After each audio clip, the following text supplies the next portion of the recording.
राजेश, एक बार सभी ग्रुप में कमेंट कीजिए, क्लास शुरू हो गई है। हमारे टेलीग्राम के ग्रुप में भी सारे स्टूडेंट एक बार कमेंट कर दीजिए, ठीक है।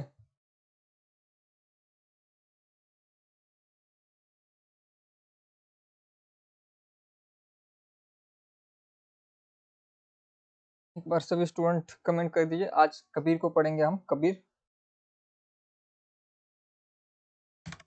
आदिकाल के जो कवि थे, जो हमारे पाठ्यक्रम में वो समाप्त हो चुके हैं। हमें अभी हम भक्ति काल में प्रवेश कर चुके हैं आज, ठीक है। भक्ति काल के कवि हम पढ़ेंगे अभी। भक्ति काल में सबसे पहले कवि कौन है हमारे पाठ्यक्रम में? कबीर, ठीक है। पाठ्यक्रम के अनुसार मैं बता रहा हूँ, ठीक है। Rekha ji, very good morning. सीमा जी प्रणाम। कांचन जी गुड मॉर्निंग। नेहा जी सुप्रभात। कांचन जी गुड मॉर्निंग, सभी को गुड मॉर्निंग, सभी को सुप्रभात, ठीक है। तो आज की क्लास थोड़ी लेट हो गई। मैं जो है जैसे ग्रंथावली पढ़ रहा था, तो उसी में मुझे ध्यान नहीं रहा, क्लास का समय हो गया, ठीक है।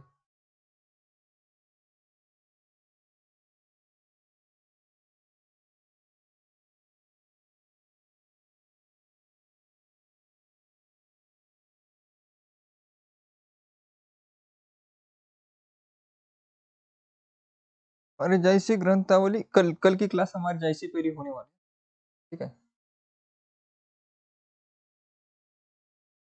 मीना सिंह जी प्रणाम।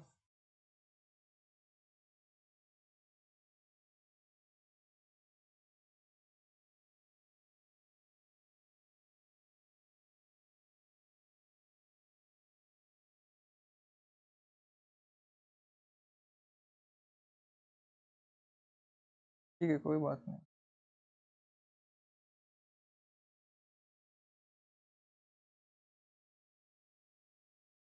तो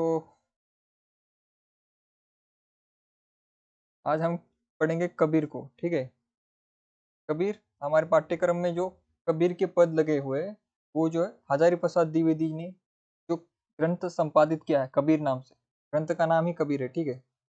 इतना ही नाम है, कबीर नाम से संपादन किया है हजारी प्रसाद द्विवेदी ने। जो आपके यूट्यूब के थंबनेल पर जो फोटो दिखाई दे रही है आपको इस क्लास की, वही किताब है। किताब की फोटो आपको थंबनेल में दिखेगी। वही किताब जो है हमारे पाठ्यक्रम में, ठीक है। दूसरी किसी किताब से जो है आप जो है वो पद संख्या आप नहीं पढ़ सकते। आपको वही किताब से पढ़ना होगा, और वही किताब से जो है हमने जो है सारे पद लिए हैं, और वो सारे पद आज पढ़ेंगे, ठीक है। परिचय भी साथ में पढ़ेंगे कबीर का। कबीर का परिचय पढ़ेंगे पहले, और फिर सारे पद जो है पढ़ेंगे, जैसे कि हम इससे पहले वाली सारी क्लासेस में पढ़ रहे थे, ठीक।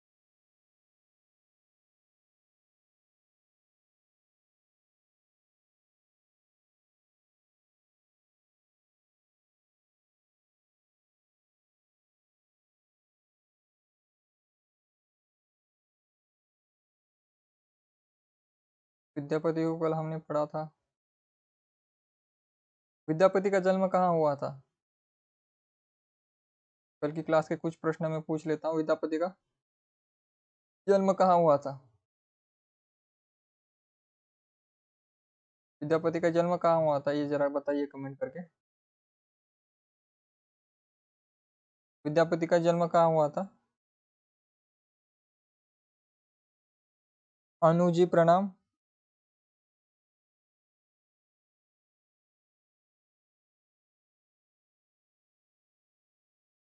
अभी जो मैं जो पढ़ा रहा हूँ का इकाई 5 जो है वो दृष्टि में नहीं है।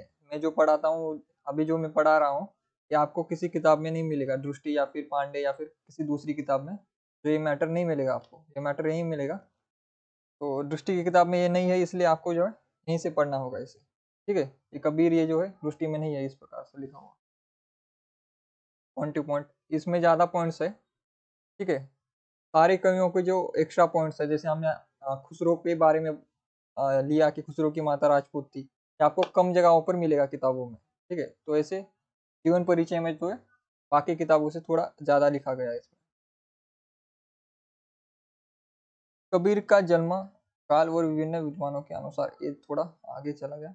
यहाँ से हम कबीरदास, इसका संपादन किया है हजारी प्रसाद द्विवेदी ने। और हमारे पाठ्यक्रम में पद संख्या जो है 160 से 209 इतने जो पद है हमारे पाठ्यक्रम में लगे हुए, तो हमें इतने ही पद पढ़ने हैं परीक्षा की दृष्टि से। और कबीरदास के जो है पद 2019 की परीक्षा में आए थे, फिर 2021 की परीक्षा में आए थे, ठीक है। इसी से आए थे 160 से 109 में, तो 209 में, ठीक है। तो इम्पोर्टेंट है कबीरदास हमारे परीक्षा की दृष्टि से, और सीधे जो है यहाँ से पद पूछे जाते हैं। तो कबीर एक धर्मोपदेशक, समाज सुधारक, योगी और कवि के साथ साथ महान भक्त भी थे, ठीक है।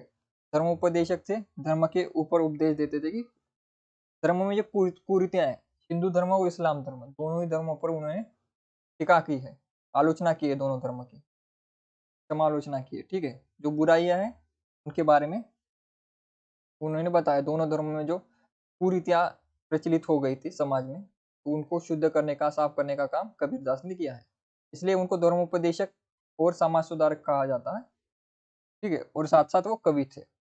कबीर फारसी का शब्द है। कबीर का अर्थ होता है महान, ठीक है। कबीर शब्द जो महान है, और ये किसका पर्यायवाची है? ईश्वर का पर्यायवाची है, ठीक है। इस्लाम में ईश्वर का पर्यायवाची है कबीर। शब्द का अर्थ होता है महान, बड़ा, ठीक है। तो ये कबीर शब्द ईश्वर के लिए प्रयोग किया जाता है। तो कबीर शब्द किस किस भाषा का है? फारसी का, ठीक है।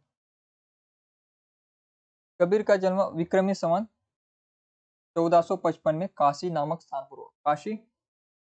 काशी वाराणसी है और बनारस, तीनों एक ही है, ठीक है। ये किस में आता है? यूपी में आता है, ठीक है।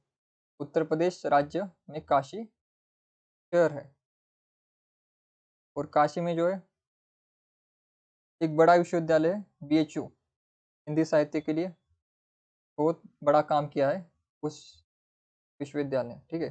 वहाँ पर शुक्ल जी भी थे, बड़े बड़े आचार्य और महान कवि हमारे हिंदी साहित्य के BHU से पढ़े हैं, या फिर वहाँ पर पढ़ाया है उन्होंने। तो वही काशी में कबीर का भी जन्म हुआ था। विक्रमी संवत को ईसी में बदलने के लिए, ये आपको पता है, 57 घटाने पड़ते, यानी कि 1358 में जो इनका जन्म हुआ था, ठीक है। कबीर की रचना है कबीर चरित्र बोध, इसके रचनाकार अज्ञात है। इस रचना का प्रकाशन डॉक्टर श्याम सुंदर दास ने नागरिक विचारणी सभा काशी से करवाया था। उसी कबीर चरित्र बोध में एक दोहा मिलता है, संवत 1455 साल गए, चंद्रवार इक हाट बहे, जेठ सुदी बरसायत को पूर्णमासी प्रकट बहे, ठीक है। तो इसी पद से जो है हम कबीर का जो है जन्म काल निकालते हैं, ठीक है। ये कहाँ कहाँ पद मिलता है हमें? कबीर चरित्र बोध, जिसका संपादन डॉक्टर श्याम सुंदर दास ने किया था नागरिक प्रचारणी सभा से, ठीक है। कबीर नीरू और नीमा जुल्हा दाम्पत्य की संतान थी, ठीक है। जुल्हा जो है ये जाति जो है इस्लाम में आती है। इस्लाम में जो जाति कपड़े बीने, सीने का और रंगने का काम करती है, मूल रूप से अगर अंग्रेजी में कहा जाए तो टेलरिंग का जो काम करती है, वो जुल्हा जाति होती है इस्लाम में, ठीक है। तो उस जाति के कबीर थे। तो इस जाति को जो है समाज जो है निम्न वर्ग में रखता था उस समय, ठीक है। तो कबीर उस जाति से संबंधित है। नीरू और नीमा ये दो दाम्पत्य थे, इनके जो है ये संतान थे, और इन्होंने ही कबीर का पालन पोषण किया है। तो इसमें बहुत सी किंवदंतियां भी है, दंत कथाएं भी है कि ये ब्राह्मणी के पुत्र थे कबीर, और ऐसी ब्राह्मणी जो कि विधवा थी, और उसने जो है अपने बच्चे को छोड़ दिया, और फिर नीरू और नीमा जो है उन्होंने इस्लाम इस्लाम धर्म के दो दाम्पत्य थे जुला जाति के, उन्होंने इनका पालन पोषण किया, ऐसा कहा जाता है। इसलिए जो है कबीर पर जो है हिंदू और इस्लाम के दोनों ही जो है दोनों ही धर्म के लोग जो है समान अधिकार रखते हैं कबीर पर, ठीक है। जो हिंदू धर्म के लोग हैं वो कहते हैं कि कबीर हिंदू थे, जो इस्लाम धर्म के लोग वो कहते हैं कि कबीर इस्लाम इस्लाम धर्म के, ठीक है। तो डॉक्टर राम कुमार वर्मा, डॉक्टर गोविंद त्रिगुण त्रिगुण नायक, डॉक्टर पीताम्बर बड़तवाल, डॉक्टर संतनाम सिंह ने कबीर का जन्म मगहर माना है।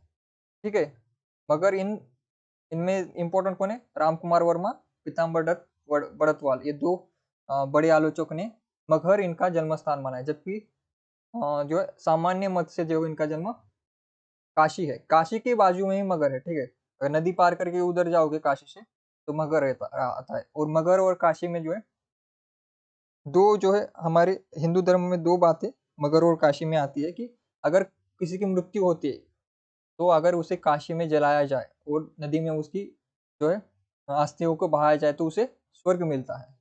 और वही दूसरी बात यह है कि अगर कोई मगहर में मरता है तो उसे नर्क मिलता है। ये दो बातें जो है जुड़ी हुई है यहाँ पर हमारी संस्कृति से। ठीक है, तो इसी पर जो है कबीर ने एक दोहा भी लिखा था कि वो जीवन भर पर्यंत काशी में रहे लेकिन मृत्यु के समय वो मगहर चले गए थे। क्यों चले गए थे? क्योंकि उन्होंने उनका मत ये था कि मेरे जो कर्म है, मेरे कर्म ही मुझे स्वर्ग या नर्क दिला सकते हैं, ना कि कोई एक स्थान। ठीक है, वो कर्म पर ज्यादा जोर देते थे, ना कि किसी स्थान पर। तो मैं काशी में नहीं मरूंगा क्योंकि मैंने अच्छे कर्म किए, मैं मगर में भी मरूंगा तो मुझे मुक्ति मिलनी ही है। ठीक है, इस प्रकार से वो जानबूझकर जो है मृत्यु के समय जो है काशी से निकलकर मगहर चले गए। ये उन्होंने अपने पदों में भी लिखा है। फिर आचार्य रामचंद्र शुक्ल, श्याम सुंदर दास, आचार्य परशुराम चतुर्वेदी, प्रभाकर माचवे एवं स्वयं कबीरदास जी ने भी अपना जन्म स्थान काशी माना। जन्म से संबंधित कबीर का एक पद भी है। ठीक है, काशी में हम प्रकट भये रामानंद चिताए। रामानंद के आध्यात्मिक गुरु थे। ठीक है, इस पर भी एक कहानी चलती है, दंत कथा चलती है कि कबीर को जो है रामानंद के शिष्य बनना था उनको।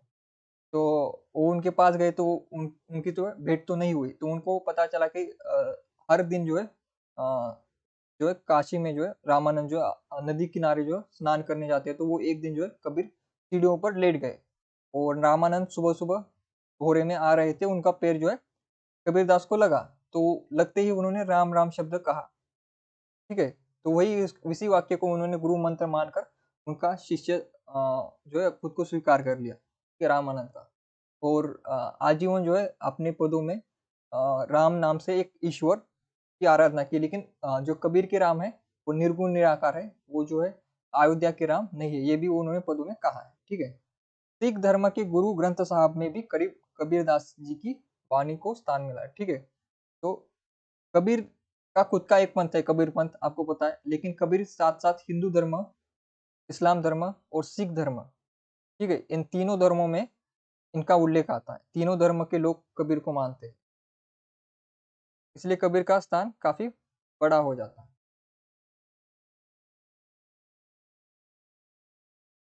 तो कबीर जी का जन्म काल विभिन्न विद्वानों के अनुसार, बिल जो विद्वान थे विदेशी, इनने इनका जन्म काल 1490 ईस्वी सन माना, अंग्रेजी कैलेंडर। ठीक है,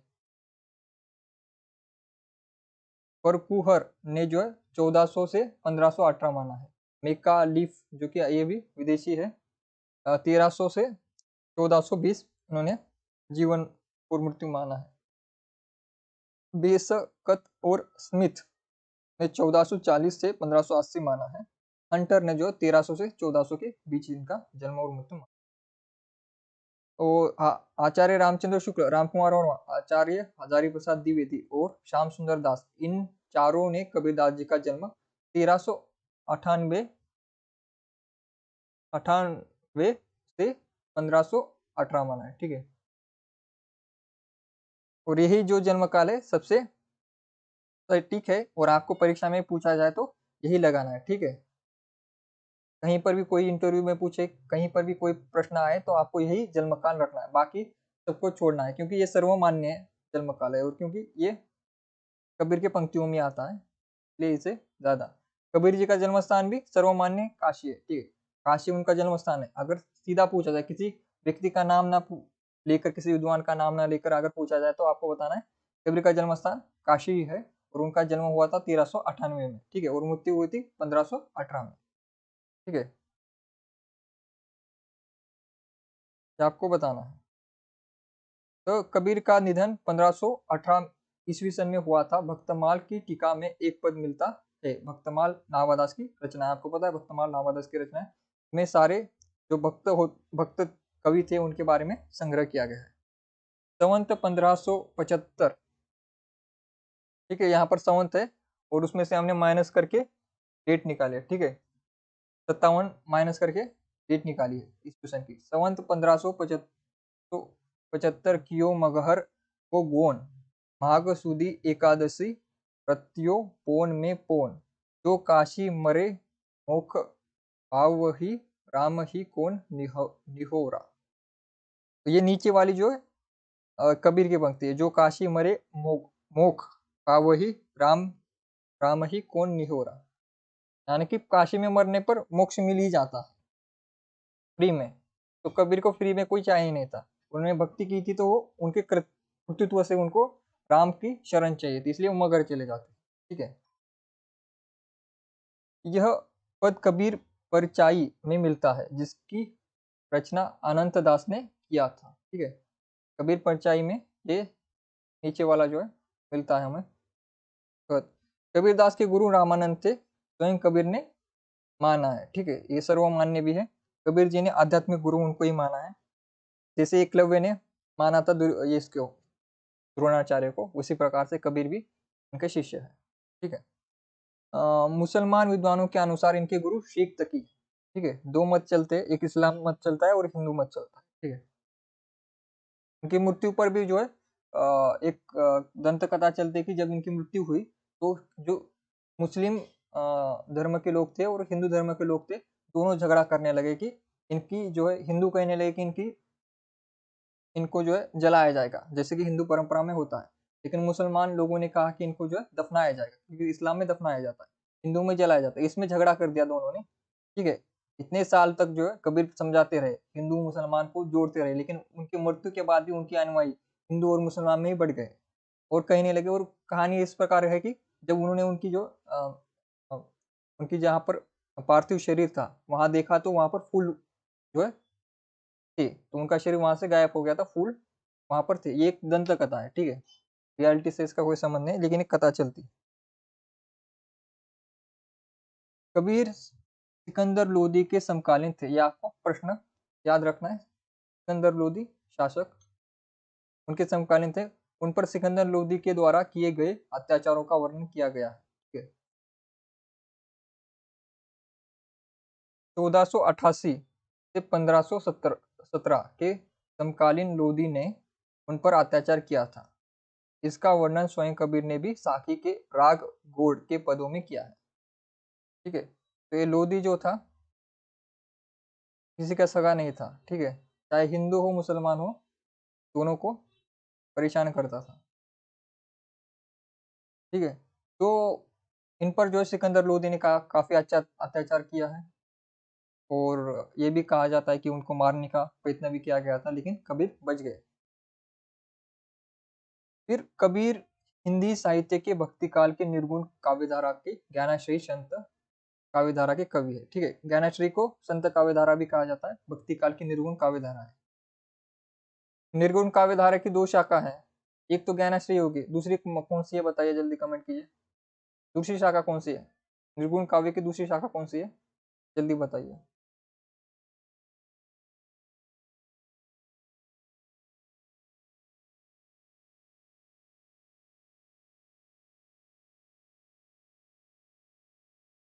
जी सीमा जी, उन्होंने जो है उनकी मृत्यु मगहर में हुई थी, जन्म जो है अ, काशी में हुआ था। उन्होंने खुद पदों में भी कहा है कि अभी वही कह रहा था कि वो मगहर चले गए थे, जीवन उनका जन्म काशी में हुआ, पूरा जीवन उन्होंने काशी में बिताया, लेकिन जब उनका अंतिम समय आ रहा था, मृत्यु के समीप गए थे वो, तो वो उस समय जो है काशी से जो मगहर चले गए। काशी और मगहर में ज्यादा अंतर नहीं है, नदी के उस पार मगहर है। अगर आपने काशी देखा होगा, कोई काशी से है यहाँ पर स्टूडेंट, उसको पता होगा कि नदी की दूसरी तरफ मगहर है, ज्यादा दूर नहीं है, पड़ोस का गांव समझिए, मगर काशी का पड़ोस का गांव ही मगर है, ज्यादा दूर नहीं है। तो वहां पर वो चले गए थे मृत्यु के समीप जब जाए, और उनकी मृत्यु मगर में ही हुई, सभी मानते हैं। लेकिन कुछ विद्वान है जैसे रामकुमार वर्मा, जो कि उनका जन्म स्थान भी मगर मानते, जो कि पूरी तरह से गलत है, क्योंकि कबीर खुद कहते हैं मैं काशी में जन्मा हूँ, और बड़े सारे कवि जो है बड़े जो आलोचक है वो भी कहते हैं कि कबीर का जन्म काशी में हुआ था, मृत्यु जो है मगर में। ठीक है, इसमें आपको डाउट नहीं रखना। ठीक है,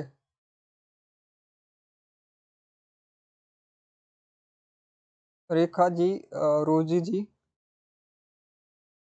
रेखा जी, रोजी जी और बीना जी, कांचन जी, स्नेहा जी का और सभी का जो है उत्तर सही है।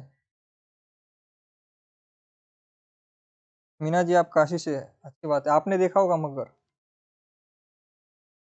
मेरी माता जी का भी नाम मीना ही है।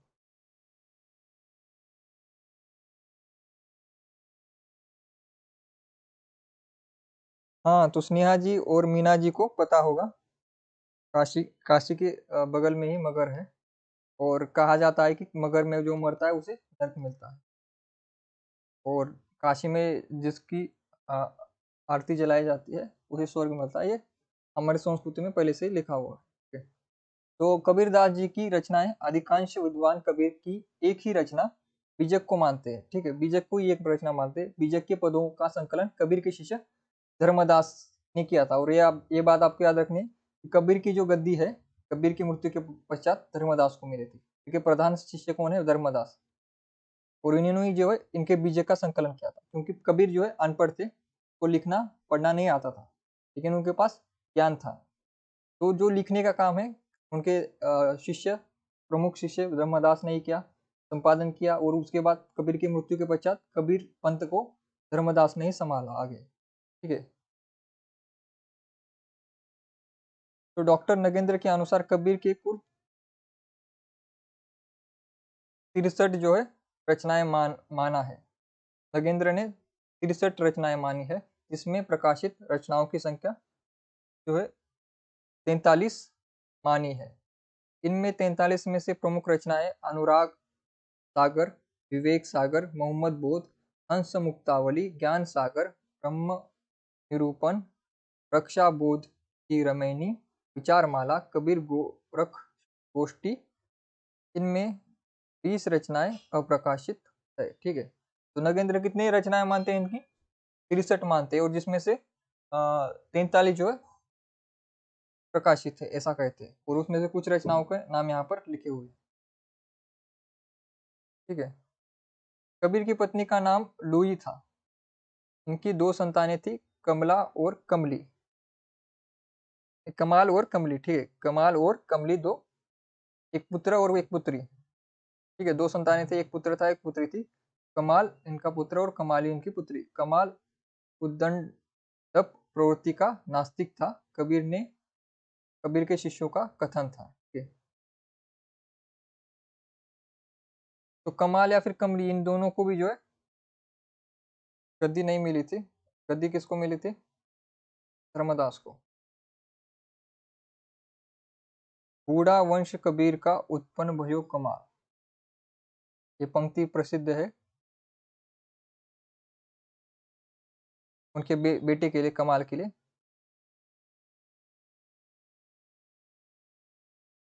डॉक्टर रामकुमार वर्मा ने उनकी दूसरी पत्नी का उल्लेख किया है, जिसका नाम रम रमज रमजनिया था। इनके भी दो बच्चे थे, निहाल और निहाली। कमाली कृष्ण भक्त थी, लेकिन इससे कोई भी विद्वान सहमत नहीं है। कबीर पढ़े लिखे थे या अनपढ़? स्वयं कबीर ने अपने आपको अनपढ़ कहा है। उन्होंने स्वयं कहा है, कागज मसी छुओ नहीं, कलम गिह कही नहीं हाथ। ठीक है, तो ये बात तो सर्वमान्य है कि कबीर पढ़े लिखे नहीं थे। और राम कुमार वर्मा जो है, राम कुमार वर्मा साहब सभी से जो थोड़ा सा अलग बातें करते हैं। यहाँ पर उन्होंने दूसरी पत्नी और उनके दो बच्चे, यानी कि 4 बच्चों की बात कर रहे हैं राम कुमार वर्मा। एक पत्नी से 2 बच्चे और दूसरी पत्नी से 2 बच्चे। ठीक है, साहित्यकार आचार्य रामचंद्र शुक्ल, श्याम सुंदर दास, गुलाब राय, पीताम्बर दत्त बड़तवाल भी इन्हें अनपढ़ ही मानते हैं, और सभी लोग जो है सर्वसामान्य, इसमें कोई मतभेद नहीं है कि वो अनपढ़ ही थे। ठीक है, हजारी प्रसाद द्विवेदी, नंद दुलारी वाजपेयी, गणपति चंद्र गुप्ता मिश्र, बंधु गेसन, नामवर सिंह ने भी कबीर को अनपढ़ ही माना है। ठीक है, सारे जितने भी बड़े आचार्य हैं सभी ने इनको अनपढ़ ही माना है। फिर कबीर ने मांस भक्षण निषेध किया है। इस पर उन्होंने कहा है। मांस भक्षण पर उनके बहुत से पद प्रसिद्ध है। उनका जन्म जो है एक मुसलमान परिवार में वो पले बड़े, लेकिन उन्होंने कभी मांस खाया नहीं या फिर मांस की तरफ वो कभी आकर्षित नहीं हुए और वो शाकाहारी बने रहे आजीवन। और जो भी मांस खाते थे उनकी वो आलोचना करते थे, कटु शब्द बोलते थे उनको। वैष्णवी दया का भाव रखना रामानंद से ग्रहण किया, क्योंकि इनके गुरु जो थे रामानंद थे, और रामानंद क्या थे, वैष्णव थे। और वैष्णव जो संप्रदाय है वो शाकाहारी होता है, आपको पता है। हठयोग साधना प्रणाली का ग्रहण नाथ मंत्रियों से किया है, ठीक है। मांस भक्षण ना निषेध कहाँ से सीखा उन्होंने, रामानंद से। दया भाव, वैष्णव वैष्णव संप्रदाय से उन्होंने दया भाव लिया रामानंद से। हठ योग उन्होंने नाथ संप्रदाय से लिया। नाथ पंथ किस शाखा से आया है, किस धर्म से आया है, कमेंट कीजिए। हमने आपको काफी डिटेल में पढ़ाया था नाथ को। नाथ संप्रदाय का, नाथ पंथ का संबंध किस शाखा से है और किस धर्म से है, एक बार कमेंट कीजिए। मायावाद और अद्वैतवाद कबीर ने शंकराचार्य से ग्रहण किया। शंकराचार्य का अद्वैतवाद है, आपको पता। दक्षिण के थे शंकराचार्य। प्रेम साधना का मार्ग उन्होंने सूफी कवियों से ग्रहण किया। ये मिलान के प्रश्नों में आता है, ठीक है। हठ योग कहाँ से सीखा, अद्वैतवाद कहाँ से सीखा, प्रेम साधना कहाँ से सीखी, दया भाव कहाँ से सीखा, ये मिलान के प्रश्नों में आता है हमेशा। मूर्ति पूजा, तीर्थ स्थान का विरोध कबीर ने मुस्लिम शियत कानून से ग्रहण किया, ठीक है। वो पूजा पाठ को भी नहीं मानते थे, ठीक है। पूजा पाठ और मूर्ति पूजा के जो विरोधी थे। ज्ञान की बातें और ज्ञान मार्ग हिंदू धर्मशास्त्रों और कुछ शंकराचार्य से ग्रहण किया, ठीक है। ज्ञान की मार्ग शंकराचार्य और हिंदू धर्मशास्त्रों से ग्रहण किया है। कबीर की रचना बीजक है, इसका संकलन धर्मदास ने किया। बीजक के 3 भाग है। तो मूल रूप से जो है बीजक को ही इनकी प्रामाणिक ग्रंथ माना जाता है। एक ही ग्रंथ है जो प्रामाणिक है। बाकी विद्वान बहुत से ग्रंथों का नाम लेते हैं, और लेकिन हमारी पढ़ाई की नज़र से और सिलेबस के भी नज़र से बीजक सबसे इम्पोर्टेंट है। बीजक के 3 भाग है। पहला भाग है साखी है, दूसरा सबद है, और तीसरा रमैनी। तो साखी जो है, साक्षी शब्द का तद्भव है, ठीक है। बदला हुआ रूप है, जिसका अर्थ होता है प्रत्यक्ष ज्ञान, अर्थात जो ज्ञान सबको दिखाई दे। साक्षी के 59 भाग है, ठीक है। बीजक के 3 भाग और साखी के 59 भाग है। उसमें पहला अंग गुरुदेव को भंग है, और अंतिम अब अड़ को अंग है, ठीक है। ये सारे भाग है। साखी यानी कि साक्षी यानी कि जो प्रत्यक्ष है, जो आंखों देखा कानों सुना सब इंद्रियों से जो ज्ञान ग्रहण किया जाता है, उस ज्ञान को हम साखी या फिर साक्षी कहते हैं। उस ज्ञान पर आधारित जो हमारा विचारधारा होती है, उसे इसमें रखा जाता है, ठीक है। तो फर्स्ट पेपर में भी आपने प्रमाणास पढ़े होंगे। प्रमाणास में भी यही होता है, प्रत्यक्ष प्रमाण। प्रत्यक्ष प्रमाण जो हमारा ज्ञान है, जो कि हमारा प्राचीन काल से चला आ रहा है भारत में, तो उसी का प्रभाव इस पार्ट पर है, ठीक है। फिर शब्द है, इसमें 30 भाग है। यह गेय पद है। गेय पद यानी कि इनको गाया जा सकता है। इसमें उपदेशात्मक के स्थान पर भाव की प्रधानता है। उपदेश नहीं है, भाव है ज्यादा इसमें। इसमें योग साधना और कीर्तन संबंधी बातें हैं। भाषा ब्रज पूर्वी बोली है, ठीक है। गेय पद है, तो इसी से आप अंदाजा लगा सकते हो कि गाने योग्य जो है हमारी हिंदी साहित्य में ब्रज भाषा को ज्यादा जो है रखा जाता है। ब्रज भाषा में गीत गीत जो है मधुर बनते हैं। इसलिए आधुनिक काल तक, भारतेंदु युग तक जो है ब्रज भाषा जो काव्य की भाषा रही। तो ब्रज भाषा में लिखने पर जो है जल्दी जो है गाया जा सकता है, समझा जा सकता है, ठीक है। रमैनी क्या है, के बाद तीसरा पार्ट है इसका। बीजक का ही पार्ट है ये, ठीक है। इसमें 43 जो है भाग है। यह चौपाई छंद में लिखी गई है। इसमें कबीर के दार्शनिक विचार है। आत्मा, परमात्मा, मोह, माया आदि क्या है, ठीक है। तो दर्शन शास्त्र रमैनी में है। शब्द में क्या है, गेय पद है। और साखी में क्या है, साक्षी यानी कि जो प्रत्यक्ष हमारी इंद्रियों से ज्ञान मिलता है, उसके बारे में जो ज्ञान की बातें वहां पर है, ठीक है। तो ये तीनों ही बीजक के भाग है। बीजक का संपादन कबीर के प्रमुख शिष्य धर्मदास ने किया था। कबीर एकेश्वरवादी थे, ठीक है, एक ही ईश्वर मानते थे और वो उस ईश्वर का उन्होंने नाम रखा था राम। लेकिन ये राम अयोध्या के राम नहीं है, निर्गुण निराकार राम है, ठीक है। उनके पद में एकेश्वरवाद का समर्थन है। उन्होंने कहा है, भाई रे दई दोई जगत जगदीश्वर कहाँ ते आया, कहो कोने भरमाया, पानी ही ते हम भया, हम है गया विलायस, जो कुछ था सोई भया, अब कुछ कहा न जाए, हम तो एक एक करी जाना, दोई कहे ही वो दो गज जिन नाही पहचाना। ठीक है, कबीर कहते कि ईश्वर तो एक है, जो दो तीन कहते उसने ईश्वर को नहीं पहचाना है। ठीक है, कबीर ने मूर्ति पूजा का विरोध भी किया था। वे कहते हैं, पहाड़ पूजे हारी मिले तो मैं पूजू पहाड़, ताती यह चाकी भली पीस का है संसार। ठीक है, प्रैक्टिकलिटी पर यहाँ पर ज्यादा जोर दिया गया है कि एक पत्थर का उपयोग ईश्वर की मूर्ति बनाने से अच्छा है कि उसकी जो है जो है चक्की बनाई जाए, जिसमें आटा जो है जो उसमें धान्य पीस कर जो है आटा बनाया जाता है, वो ज्यादा उपयोगी साबित होगी। ये आपको प्लेटो में भी दिखाई देगा। प्लेटो भी जो उपयोगितावादी कविता की ओर ध्यान आकर्षित करता है। तो यहाँ पर कहते हैं कि पहाड़ पूजे हरि में, यानी कि अगर हम पत्थर पूजते हैं तो ईश्वर मिलता है, तो हम पूरे पहाड़ पूजे तो क्या मिलेगा। तो यहाँ पर वो व्यंग्य करते हैं, कटु व्यंग्य करते हैं, कटाक्ष करते हैं, किस पर, हिंदू धर्म की जो कुरीतियां उस पर कटाक्ष करते हैं कि अगर तुम मूर्ति एक पत्थर को पूजते हो तो देखो, अगर तुम पहाड़ को पूजोगे तो वो क्या होगा, 10,000 हारी मिल जाएंगे आपको, नहीं मिलेंगे। इसके लिए क्या है, साथ ही उससे अच्छा चक्की की चक्की का पत्थर है, जिससे जो है पीस कर जो है आप जो है खा सकता है पूरा संसार, रोटी। ठीक है, ये कबीर का जो है मूर्ति पूजा का विरोधी जो है कथन है उनका। ठीक है, इसलिए इस पर शुक्ल जी कहते हैं कि कबीर का जो व्यक्तित्व था या फिर कबीर के जो पद थे वो चिढ़ाने वाले ज्यादा थे, ना कि उपाय बताने वाले। ठीक है, ये शुक्ल जी का मत है और यहाँ पर कबीर का दूसरा मत है।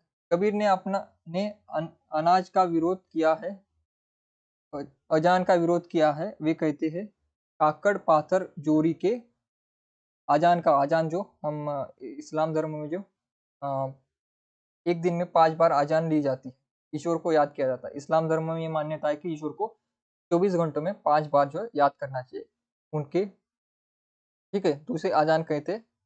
तो कबीर ने अजान का विरोध भी किया है। वे कहते हैं, काकड़ पाथर जोरी के, मस्जिद ली सुनाए, ता चढ़ी मुल्ला बांग दे, का बहरा होए खुदाए।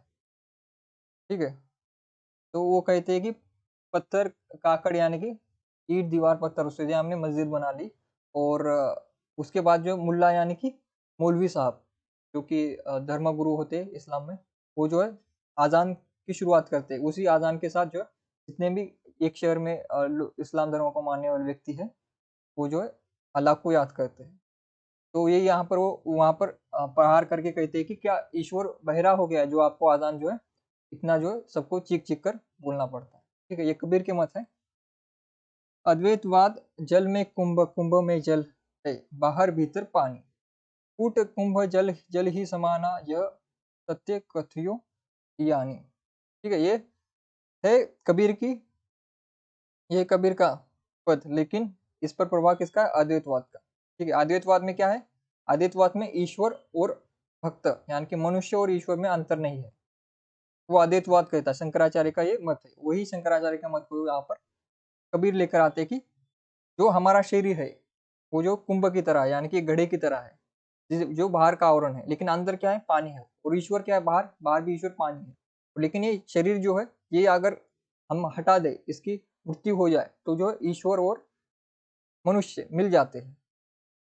तो जैसे जल में अगर हम एक जो है मटका भरकर पानी रखे तो वो पानी से अलग हो जाएगा, लेकिन जैसे ही वो मटका फूट जाएगा तो दोनों एक हो जाएंगे। तो यही कबीर का मत था, अद्वैतवाद से प्रभावित। कबीर में विरह की व्याकुलता थी। वे कहते हैं, आंखड़ियां झाई पड़ी पथ निहार निहारी, जब डिया झाला पड़ या नाम पुकारी पुकारी, लाली मेरी लाल की, जत देखूं तित लाल, लाली देखन में चली, मैं भी हो गई लाल। ठीक है। तो यहाँ पर विरह काव्य भी उनका है कि ईश्वर से विरह है, ईश्वर जो है बिछड़ा हुआ है, क्योंकि एक जो कुंभ का वो जो अर्थ है, यानी कि घड़े में जैसे हमारा शरीर, घड़ा क्या है, शरीर का रूप, यानी कि हम शरीर रूप में आकर जो है ईश्वर से कट गए हैं, ईश्वर से दूर हो गए।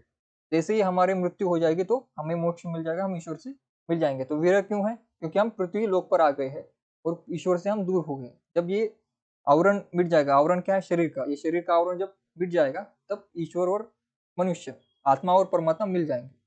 वो वही विरह की बात करते कि अभी फिलहाल हम आज शरीर में है इसलिए दूर है, इसलिए विरह है हमारे जीवन में। कबीर ने माया का विरोध भी किया है। माया दीपक नर पतंग भ्रमी भ्रमी एवे पड़त, कहे कबीर गुर ज्ञान थे एक आध उन रत। अच्छी बात जो है, माया का उन्होंने विरोध किया है। और फिर कबीर ने अहिंसा और पशु बलि का भी विरोध किया है। वे कहते हैं दिन भर रोजा रखत है, रात हनत है गाय, यह तो खून व बंदगी कैसी सुखी खुदाए। ठीक है, तो रोजा रखा जाता है। इस्लाम के बारे में यहाँ पर, इस्लाम धर्म पर जो है कटाक्ष करते हुए कहते हैं कि रोजा जो होता है, रोजा सुबह रखा जाता है। तो सुबह लगभग भोरे समय में 4-5 बजे एक बार भोजन किया जाता है, तो उसके बाद सीधा रात में ही भोजन किया जाता है। और पानी पीना भी जो रोजे के समय मना होता है। रोजा काफी कठिन है करना। ठीक है, तो वो रोजा है, इस्लाम धर्म में रोजा रखा जाता है। रोजा सुबह से लेकर रात तक जो है कुछ खाया नहीं जाता। भोरे में जो 5-6 बजे खाया जाता है, उसके बाद सीधा रात में खाया जाता है, पूरा दिन कुछ खाया नहीं जाता। लेकिन रात को जो है मांस खाया जाता है। तो इसी कारण वो कहते हैं कि दिन भर रोजा रखा है, आपने दिन भर अच्छा रखा कि कुछ खाया नहीं, लेकिन रात में सीधा गाय खा ली, किसी को मार दिया, तो इससे जो है ईश्वर कैसे खुश हो सकता है, अल्लाह कैसे खुश हो सकता है, ये कबीर कहते हैं। ठीक है, कबीर ने अवतारवाद का भी खंडन किया है। वे कहते हैं, दशरथ सूत तिहु लोक बखाना, राम नाम का मर्म न आना। कबीर ने निराकार ईश्वर की उपासना किया है। ठीक है, तो दशरथ सूत जो थे, दशरथ सूत कौन थे? राम, भगवान श्री राम के पिताजी का नाम था दशरथ। ठीक है, तिहु लोक बखाना यानी कि तीनों लोकों में उनका बखान है। ठीक है, और राम नाम का मरम न आना, यानी कि उसमें जो राम है असली ईश्वर, यानी कि कबीर के जो ईश्वर है, वो ईश्वर उसमें नहीं आते, ऐसा कहते हैं वो। ठीक है, कबीर तो अवतारवाद को और उन्होंने खंडन किया है। निराकार ईश्वर की उन्होंने जो है आराधना की है। जाके मोह माया नहीं नाही रूप कुरूप, कुहूप पासते पातरा, ऐसा तत्व अनूप, देही महाविदेह है साहब, सूरती स्वरूप, अनंत लोक में रमी रहा जाके रंग न रूप। कबीर रहस्यवादी भी थे। वे कहते हैं, दुल्हिनी गवाहू मंगलाचार, हम घरी आए हो राजा राम रतार, तन रस करी में मन रात करी हो पंचत बाराती, रामदेव संगी ले हो मैं जो बिन माती। ठीक है, ये सारे पॉइंट इसलिए मैं आपको पढ़ा रहा हूँ क्योंकि ये पॉइंट जो है परीक्षा में पूछे जाते हैं कि कबीर में रहस्यवाद था या नहीं, कबीर अवतारवादी का खंडन करते या नहीं, अहिंसावादी थे या नहीं, ये सारे प्रश्न पूछे जाते हैं। ठीक है, इसलिए कबीर किस प्रकार के व्यक्ति थे ये आपको पहले समझना होगा। ठीक है, कबीर ने शास्त्रीय ज्ञान का परिहास मजाक किया है। वे कहते हैं, तू कहता कागज की लेखी, मैं कहता आखन देखी। ठीक है, कबीर पर बौद्ध धर्म के महायान शाखा का भी प्रभाव था। मैंने अभी बौद्ध धर्म के बारे में प्रश्न पूछा था। नाथ संप्रदाय वज्रयानी शाखा बौद्ध धर्म से संबंधित है, इसने उत्तर उत्तर दिया है। सीमा जी ने, स्नेहा जी ने, रेखा जी ने दिया है, वीना जी ने दिया है, ये सभी ने दिया है। तो बौद्ध धर्म में दो शाखाएं निर्माण हुई, एक है महायान और दूसरा हीनयान। महायान और हीनयान दो बौद्ध धर्म की शाखाएं। तीसरी एक शाखा कही जाती है, अंबेडकर जी ने जो नागपुर में जब उन्होंने धर्म परिवर्तन करके वो बौद्ध बन गए, तो नवयान एक शाखा बनी, यानी कि जो अंबेडकर अंबेडकर से जो प्रभावित थे, डॉक्टर अंबेडकर से, उन्होंने जब बौद्ध धर्म को अपनाया तो उन्हें नवयान शाखा में रखा गया है। ठीक है, तो मूल रूप से दो ही शाखा है, महायान और हीनयान, लेकिन एक तीसरी शाखा हमें मिलती है आधुनिक काल में, जो डॉक्टर अंबेडकर ने शुरू की थी। कबीर पर क्या है, बौद्ध धर्म के महायान शाखा का प्रभाव था। वे कहते हैं, पानी के रे बुदबुदा अस मानुष की जात, एक दिन छिप जाए जो तारा प्रभात। ठीक है, तो मानुष क्या है, एक पानी का बुलबुला है और एक दिन उसे नष्ट हो जाना है। ठीक है, तो ये नश्वरवादिता पर जो इस इंसान का जीवन जो है नश्वर है, एक दिन हमें सबको मरना है, ये जो कहते हैं। और बुद्ध धर्म में खास बात ये है, आपको याद रखनी है, बुद्ध धर्म की एक खास बात है कि बुद्ध धर्म में ईश्वर नहीं होता, बुद्ध धर्म में ईश्वर नहीं है, लेकिन कबीर के पास ईश्वर है। ठीक है, बौद्ध धर्म का प्रभाव है, इसका कारण ये, इसका अर्थ ये नहीं कि कबीर ईश्वर को नहीं मानते, कबीर ईश्वरवादी थे। ठीक है, बौद्ध धर्म ईश्वरवादी नहीं है, बौद्ध धर्म में ईश्वर नहीं होता, लेकिन कबीर के ईश्वर है, कबीर के ईश्वर निराकार है। कबीर ने नारी के केवल कामनी रूप का निंदन किया है। वे कहते हैं, जा नारी की झाई परत अंधा होत भुजंग, कबीरा तिन की कौन गति जो नित नारी को संग। ठीक है, नारी की जहां पर छाया पड़ जाती है तो वो अंधा हो जाता है भुजंग। ठीक है, तो उनका क्या हाल होगा जो दिन रात जो नारी के संग रहते। तो यहाँ पर जो नारी का उल्लेख किया है, जो कामनी नारी, यानी कि केवल नारी को कामना या फिर वासना के रूप में जो व्यक्ति देखते हैं, उनकी जो दुर्गति होगी। नारी को अगर एक सहचरी के रूप में, एक मनुष्य के रूप में देखेंगे तो वो दुर्गति नहीं होगी, लेकिन नारी को केवल भोग की वस्तु समझकर अगर आप देखोगे तो आपका जो है अंतर नजदीकी है। ठीक है, आपके जो जीवन बुरा ही बीतेगा। ठीक है, ये कबीर का कहना है। ठीक है, कबीर नारी विरोधी नहीं थे, वो केवल नारी को जो दृष्टिकोण समाज से देखता है, कामनी दृष्टिकोण से देखोगे तो वो गलत है, बाकी दृष्टिकोण से आपको देखना चाहिए। ठीक है, सहचरी के रूप में, मित्र के रूप में, बहन के रूप में, माँ के रूप में, इस रूप में अगर देखोगे तो अच्छा है। अगर वासना के रूप में देखोगे तो आपकी गति जो है ठीक नहीं होगी भविष्य में। फिर दूसरी एक पंक्ति है, नागिन के तो दो ही फन, नारी के फन 20। नागिन के दो फन होते, नारी के होते 20। जाका डसा न फिर जाए, मरी है 20 बास 20। ठीक है, यहाँ पर भी वही बात है, लेकिन यहाँ पर जो नारी शब्द का प्रयोग किया गया है, तो नारी को अगर आप भोग की दृष्टि से देखोगे तो वहां पर जो है इसका उल्लेख उस प्रकार से किया गया है। ठीक है, ठीक है,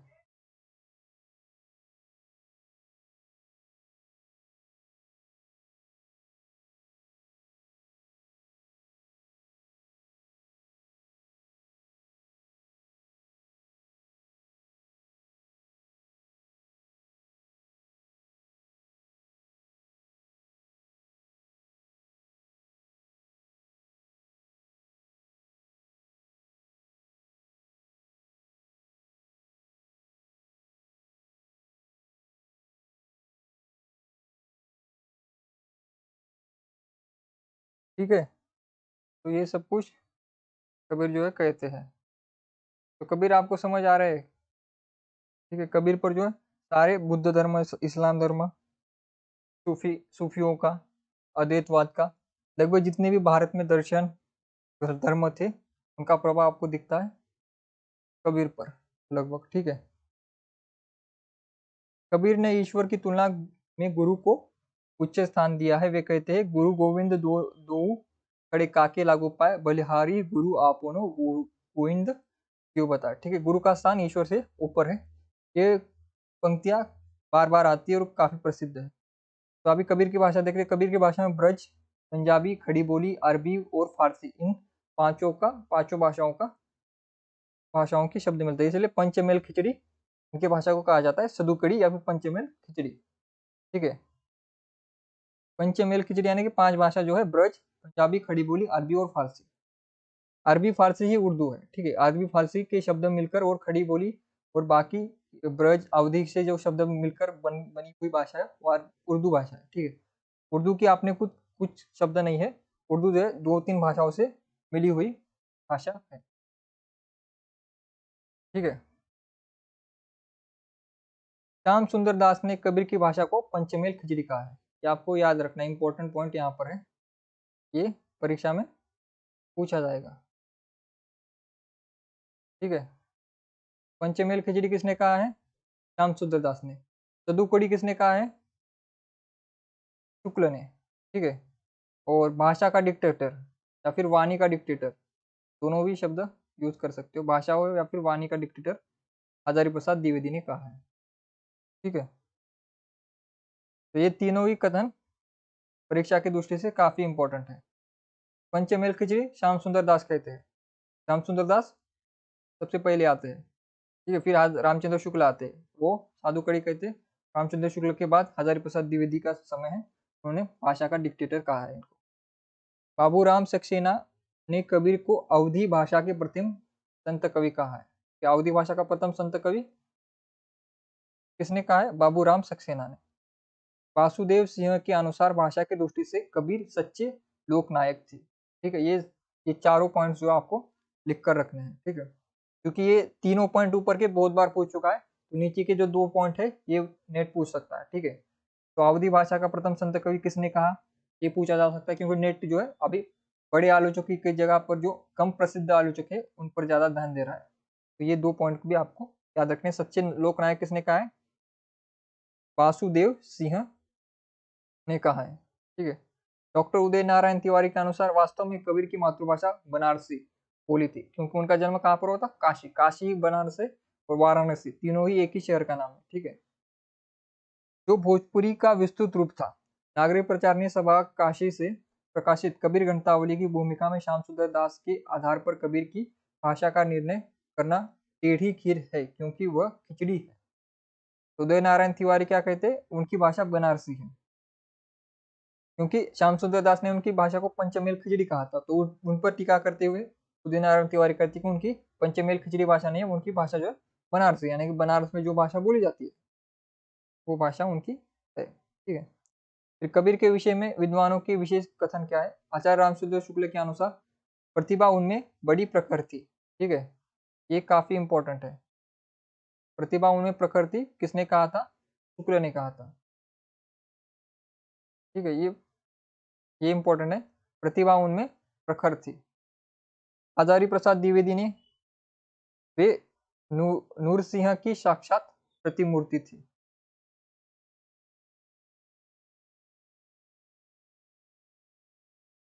ठीक है, ये भी आपको याद रखना है। नूरसिंह की साक्षात प्रतिमूर्ति किसको कहा गया है? कबीर को कहा गया है। किसने कहा है?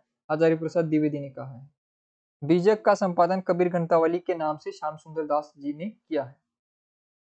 ठीक है, तो कबीर ग्रंथावली और कुछ नहीं है, बीजक है, जो कि सबसे पहले धर्मदास ने प्रकाशित करवाया था उस समय। तो अभी बाद में जो इसका जो प्रति तो वो उस समय की प्रति तो अभी तो नहीं मिलेगी, तो इसलिए जो है अभी के पेपर में जो है कबीर ग्रंथावली नाम से श्याम सुंदर दास ने इसका प्रकाशन करवाया था नागरिक प्रचार सभा से। ठीक है, और यह सबसे प्रमाणिक मानी जाती है। ठीक है, सबसे प्रमाणिक क्या है? कबीर ग्रंथावली है, जो कि श्याम सुंदर दास जी ने संपादित की थी नागरिक प्रचार सभा से। तो अभी हम सीधा भी पाठ्यक्रम पर आ जाते हैं। कबीर, जिसका संपादन हजारी प्रसाद द्विवेदी ने किया है। इसके पद संख्या है 160 से लेकर 209। ठीक है, पहला पद है 160, लोकामति के भोरारे। लेकिन लोग जो है, जनता जो है भोली है, जो काशी तन तजे कबीरा, जो मैंने आपको जन्म के बारे और मृत्यु के बारे में बताया था, तो यही पहला पद वही है उनकी मृत्यु के बारे में। लोकामति के भोरारे, जो काशी तन तजे कबीरा, तो हो राम ही कहा निहोरारे। तब हम वैसे अब हम ऐसे, यही जन्म का लहारे। राम भक्ति परि जाको हित चित, ताको अचरज कहारे। गुरु प्रसाद साधकी संगति, जग जीते जाई जुल्हारे।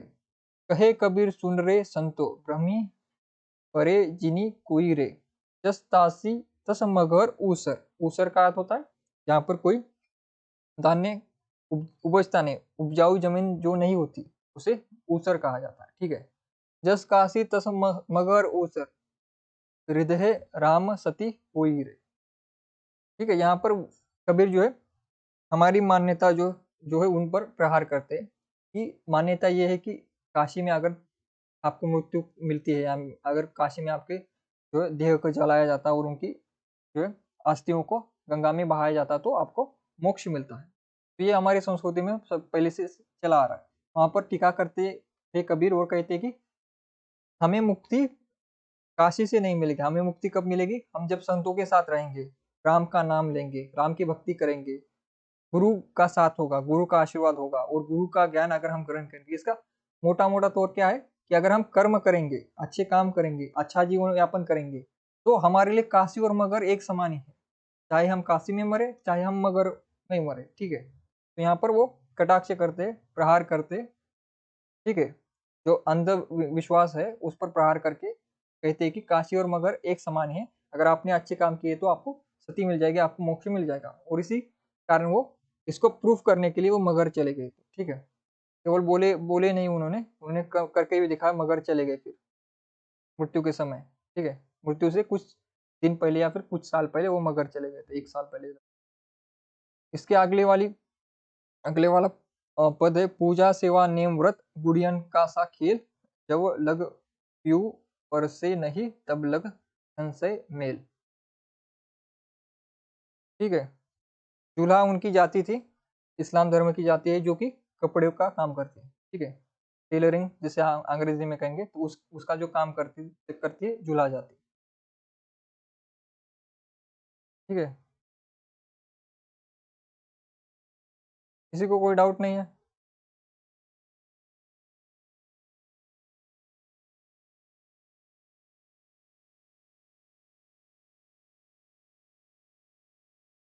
किसी को कोई डाउट नहीं है? आगे आगे बढ़ते, जाति ना पूछो साधक साधक ही पूछ लीजियो ज्ञान, मोल करो तलवार का पड़ा रहने दो म्यान, हस्ती चढ़िए ज्ञान को सहज दुलीचा डारी, स्वान रूप संसार है भूकन दे झकमारे, ठीक है। यहाँ पर कहते जातु ना पूछो साधु की, साधन है या साधु है, यहाँ पर साधु, तो साधु की जाति यानी कि किसी इंसान की, यहाँ पर साधु यानी कि साधु का अर्थ क्या है, जो साधु वेश में रहता है वो नहीं, साधु यानी कि जो अच्छा व्यक्ति है, ठीक है। साधु का अर्थ है जो अच्छा कर्म करता है, ठीक है। तो वो जो अच्छा कर्म करता है, जिसके पास ज्ञान है, जिसके पास अहंकार नहीं है, जिसे हम अंग्रेजी में क्या कहते हैं, जेंटलमैन। जो जेंटलमैन है उसकी जाति मत पूछो, उसका उसका जो ज्ञान पूछो, ठीक है। जो अच्छा इंसान है उसकी जाति मत पूछो, उसका धर्म मत पूछो, अगर वो अच्छा इंसान है तो उसका कर्म पूछो, उसका ज्ञान पूछो। जिस प्रकार से तलवार का मोल होता है उसकी म्यान, जहाँ पर उसे रखा जाता है, म्यान में रखा जाता है, यानी कि म्यान क्या होता है, उसका कवर, कवर का कोई महत्व नहीं है, महत्व किसका है, तलवार का है। उसी प्रकार जाति जो है कवर की तरह है, ऊपर से लगाई हुई, उसका महत्व नहीं है। जैसे हमारे किताब में भी ऊपर ही कवर लगाते हैं, तो कवर का कोई महत्व नहीं है, कवर से ज्ञान नहीं मिलता, ज्ञान हमें अंदर की किताब से मिलता है। उसी प्रकार तलवार का मोल है, उसी प्रकार इंसान का मोल है, जाति का मोल कुछ नहीं है।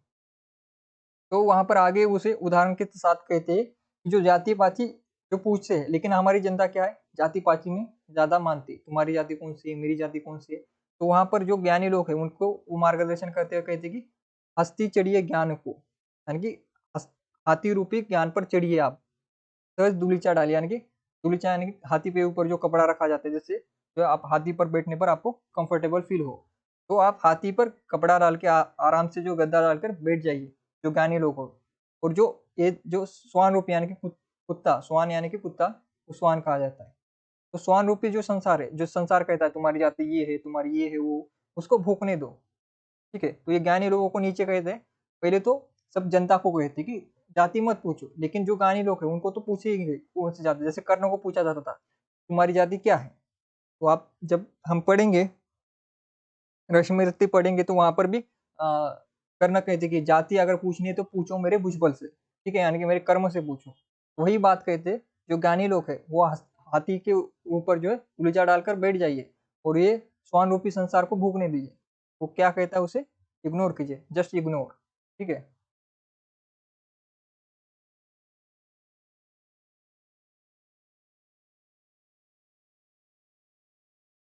तो आगे, मेरा तेरा मनुआ कैसे एक हुई रे, मैं कहता हूँ आखन देखी तू कहता कागज की लकीर, ये 2019 में आई थी ये प्रश्न, ये पंक्ति जो है 2019 की परीक्षा में आई थी नेट की। मेरा तेरा मनुआ कैसे एक हुई रे, मैं कहता हूँ आखन देखी तू कहता कागज की लिखी, मैं कहता सुरजावन हारी तू राखियो उड़ जाई रे, मैं कहता तू जागत रहियो तू रहता है सोई रे, मैं कहता निर्मोही रहियो तू जाता है मोही रे, जुगुन जुगुन समुझावत हारा कही न मानत कोई रे, तू तो रंडी फिरे बिहंडी सब धन डारे खोई रे, सतगुरु धारा निर्मल बाहे, वामे काई दुही रे, कहत कबीर सुनो भाई साधो, तब ही वैसा होई रे। ठीक है, यहाँ पर जो है फिर से वो जो पढ़े लिखे लोग, जो कि जिनके पास पढ़े लिखे लोगों के पास अहंकार जो आ गया, उस पर प्रहार करते हुए कहते कि तेरा मेरा मन हुआ, यानी कि तुम्हारा मेरा मत या फिर तुम्हारा मेरा मन जो है एक कैसे हो सकता है। तू कहता है, मैं कहता हूँ आंखन देखी, यानी कि जो प्रत्यक्ष प्रत्यक्ष प्रमाण हम फर्स्ट पेपर में भी पढ़ेंगे। प्रत्यक्ष जो है हमारे इंद्रियों से जो ज्ञान मिलता है, उसको ज्यादा महत्व कौन देते हैं? कबीर। और जो ज्ञानी लोग होते हैं, जिन जो किस पर ज्यादा पढ़े लिखे लोग किस पर ज्यादा विश्वास करते हैं? कागज पर। ठीक है, इसी पर जो एक फिल्म भी बनी थी कागज नाम की। इसमें इसमें जो फिल्म में काम किया था, हाँ अभी फिल्म आई थी, उसमें भी वही है कि एक इंसान की कागज पर मृत्यु हो चुकी थी। ठीक है, तो वो कोर्ट में जाता है। ये वाली फिल्म भी आप देखते हैं, कागज नाम से मूवी है। वहां पर भी आप देख सकते हैं कागज कितना इंपॉर्टेंट हो गया है हमारे जीवन में, कि अगर हमारे कागज पर लिखा है हम जीवित है तो ही जीवित है, अगर हमारे कागज पर लिखा जाए कि हम मृत्यु है, तो दुनिया मानेगी कि हम मृत्यु, हमारे साक्ष्य प्रमाण को वो जो है मानेगी नहीं। तो उस पर अच्छी सी फिल्म बनी है कागज नाम की, वो भी आप देख सकते हो। ठीक है, तो मैं कहता हूँ सुरजाऊन हरि तू राखी उड़ जाए, यानी कि जो कबीर की भाषा है वो सरल है, जनता को सरलता से जो जीवन बताते हैं। लेकिन ये जो धर्म ग्रंथों की भाषा है वो कठिन है, क्लिष्ट है, वो उड़ जाती है प्रीति परंपरा और कर्म कांड में जो फंसाती है। ये यहाँ पर कबीर कहना चाहते हैं। ठीक है, और ये कहते हैं कि तुम जागत रहे हो, और जो है बाकी जो है सोते रहिए, उनको सुलाया जा रहा है। मैं कहता हूँ निर्मोही रहिए, तू जाता मोही रहे। जैसे कि वो कहते हैं निर्मोही रहो, मांस मत खाओ, स्त्री के मतलब संसर्ग ना करो, या फिर उस मोह में मत जाओ। लेकिन ये दुनिया जो है मोह में चली जाती है। इस प्रकार की ये पंक्ति इसमें जो है, कबीर जो है भक्ति काल के कवि है, उनको समझना ज्यादा मुश्किल नहीं है, क्योंकि वो बोली भाषा में बोलते थे। तो लगभग सभी को ये पंक्तियां याद भी होंगी, उनके अर्थ भी बताऊंगे। ठीक है, इसलिए हम आगे बढ़ जाते हैं। दुल्हन अंगिया काहे न धोवाई, बालपने की मेल अंगिया, विषय दाग पिर जाई, धोए पिए रिजत नाशी, तेज तेज से देत गिराई, सुमीरन ध्यान के साबुन करी ले नाम दिराई, डूबे डूबी दाके भेद खोल बहुरी या, मन के मेल धुआई, चेत करो तीनों पन बीते, अब तो गवो नगी चाही, पालन हार द्वार है ठाड़े, अब काहे पछताई, कहत कबीर सुनोरी बहुरिया, चित आंजन दे आई। तो यहाँ पर वही बात है कि शरीर हमारा नश्वर है, और ईश्वर जो है द्वार पर खड़े, यानी कि मृत्यु द्वार पर खड़े होते हैं, उसके बाद जो है हमें मोक्ष मिलता है। ठीक है, जगत मिथ्या है, ईश्वर सत्य है, वो वाली बात यहाँ पर है।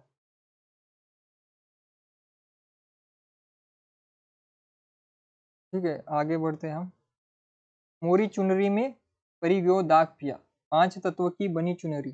पांच तत्व, चुनरी क्या है? चुनरी यानी कि शरीर, और दाग क्या है? यहाँ की मोह माया काम वासना दाग है। चुनरी शरीर, पांच तत्वों से हमारी शरीर बना है, आग पानी जल पृथ्वी। अगर आपने शक्तिमान देखा होगा तो वहां पर वो पांच तत्व दिखाए गए हैं। ठीक है, आकाश, ये जो है वायु, ये सब जो पांच तत्वों से हमारा शरीर बना हुआ है। तो चुनरी क्या है? पांच तत्वों से बनी, यानी कि चुनरी का अर्थ है शरीर, और शरीर में लग गया दाग, यानी कि यहाँ की मोह माया यहाँ से जकड़ गए। सारे हसे बंद लागे जिया, यह चुनरी मेरे मायके ते आई, ससु रे में मनुआ खोई दिया। ठीक है, मायके से ये चुनरी आई, यानी कि ईश्वर से ये चुनरी आई, और मायके यानी कि पृथ्वी पर आकर ये खो गई है, खो दिया है। मिल मिली मिली दुही दाग न छूटे, ज्ञान की साबुन लाई पिया। ठीक है, मली मली, ये इसमें दाग क्या है? दाग क्या है इसमें? यहाँ का जो, यहाँ के जो मोह अहंकार जो हमारे आ जाते हैं हमारे मन में, वही दाग है। तो उसको ज्ञान के साबुन से धोने की प्रयत्न कर रहे हैं। ठीक है, कहे कबीर दाग कब छूटे, जब साहब अपना ही लिया। ठीक है, तो हम शरीर रूपी चुनरी में प्रवेश करके जो है पांच तत्वों वाली चुनरी, हम पृथ्वी पर आते हैं, मायके से हमें ये चुनरी मिली है। लेकिन यहाँ पर आकर हमारी चुनरी पर दाग लग जाता है, यानी कि शरीर पर दाग लग जाता है, यानी कि शरीर जो है यहाँ के मोह में फंस जाता है, और फिर हम ज्ञान के द्वारा जो है उस दाग को साफ करने की कोशिश करते हैं, यानी कि मोह को छोड़ने के लिए हम ज्ञान का सहारा लेके, लेकिन तब तक हमारी चुनरी साफ नहीं हुई, तब तक हम हमारा मन हमारा शरीर साफ नहीं हो, जब तक ईश्वर हमें जो है नहीं मिल जाता, यानी कि जब तक हमको मोक्ष नहीं मिल जाता। ठीक है, तो जब तक यहाँ पर पृथ्वी पर है तब तक जो है हम मोह में ही जकड़े रहेंगे, जब हमारा शरीर से नाता छूट जाएगा तो हम निर्मोही बन जाएंगे। तो साहब कौन है? ईश्वर है। ठीक है, ईश्वर आएंगे तब हमारा मोह छूट जाएगा। तेरा जन एक आध है कोई, काम क्रोध अरु लोभ भी वर्जित, हरिपद चिन्ह सोई, राजस तामस सात्विक तिगु, ये सब तेरी माया, चौथे पद को जे जन चिन्हे, तिन्हि परम पद पाया, असतुति निंदा असा ठाडे, तजे मान अभिमाना, लोहा कंचन समी करी देखो ते मूर्ति भगवाना, जयंते तो माधो यंतामणि हरिपद रमे उदासा, कृष्णा अरु अभिमाना, रहित है कहे कबीर सो दासा। आगे है, अबूझा लोग कहाँ लो बूझे बुझन हार विचारो, केते रामचंद्र तपसी ते जिन जग यह भरमाया। ठीक है, रामचंद्र जो दशरथ पुत्र है उन पर टीका करते, उसने जग भरमाया। केते कहाँ भये मुरलीधर, तीन भी अंत न पाया, मुरलीधर यानी कि कृष्ण की बात करें। मत्स्य कच्छ 12 स्वरूपी वामन नाम धराया, भगवान विष्णु का वामन रूप था, आपको पता है। केते बोध भय निकलंकी, तीन भी अंत न पाया, केतिक सीध साधक सन्यासी, जिन बस बन बस पास बसाया, केते मुनिजन गोरख कहिए, तीन भी अंत न पाया, गोरखनाथ की बात हो रही। जाकी अति ब्रह्मो नहीं पावे, शिव सनकादिक हारे, तो के गुण नर कैसे पोहो, कहे कबीर पुकारे। तो इन सभी पर जो टीका करते हुए कहते हैं कबीर, साधो देखो जग बोराना, सांची कहो तो मारन धावे, झूठे जग पतियाना, हिंदू कहत राम हमारा, मुसलमान रहमाना, आप आपस में दो लड़े मरत है, मरब कोई न जानो। ठीक है, तो साधो यानी कि वो सबको जनता को अपने शिष्यों को कहते हैं कि साधो देखो जग बोरान, जब जो है पागल हो चुका है, बोरा गया है, वो क्या कहता है? साची कहो तो मारन धावे, सच्ची कहो, यानी कि कबीर जब सच्ची बात कहते हैं, जब वो टीका करते हैं हिंदू और मुस्लिम धर्म के कुरीतियों पर जब टीका करते तो उनको लोग मारने के लिए दौड़ जाते हैं। झूठू झूठे जगत पतियाना, यानी कि वो जगत क्या है, झूठ में मिथ्या में रहना चाहता है, अंधश्रद्धा में रहना चाहता है, सच कोई बताना चाहता है तो उसको मारने के लिए आ जाते हैं। हिंदू कहते राम हमारा, हिंदू कहते कि हमारे ईश्वर राम है, मुसलमान कहते कि रहीम ईश्वर है। तो आपस में दोनों लड़ते, राम बड़े हैं या रहीम बड़े हैं, लेकिन मर्म कोई किसी ने नहीं जाना, दोनों का अर्थ किसी ने नहीं जाना कि ईश्वर एक ही है, ये अर्थ जो है दोनों ने नहीं जाना। बहुत मिले मोही नेमी धर्मी, प्रात करे असनाना, आत्म हाडी पोषणे पूजे, तनिका थोता ज्ञाना, असन मारी डिंब धरी बैठे, मन में बहुत माना, पीपर पाथर पूजन लागे, तीतर भीतर भुलाना, माला पहिरे टोपी पहिरे, माला हिंदू पहनते, टोपी मुसलमान, छाप तिलक अनुमाना, साखी शब्दे गावत भूले, आत्म खबर न जाना, घर घर मंत्र जो दे फिरत है, माया के अभिमाना, गुरुआ सहित सिया शिष्य सब बूढ़े, अंतकाल पछताना, बहुत देखे फिर औलिया, पढ़े किताब पुराना, करे मुरिद करब बतलावे, पुनहु खुदा न जाना, हिंदू की दया में हर तुर्कन की, दोनों घर से भागी, वह करे जीवह वहाँ झट्टा मारे, आग देऊ घर लागी, क्या विधि हंसत चलत है हमको, आप कहावे स्नाना, कहे कबीर सुनो भाई साधो, इनमें कौन दीवाना। ठीक है, ये हिंदू और मुसलमान में जो कुरीतियां हैं उन पर वो प्रहार करते हैं। ठीक है, इसमें मियाँ तुम तो बोली बोलिया बानी नहीं आवत। जितना पढ़ाया गया है वो समझ तो आ रहा है ना आपको? एक बार कमेंट देख लेता हूँ, कमेंट क्या चल रहा है आपके।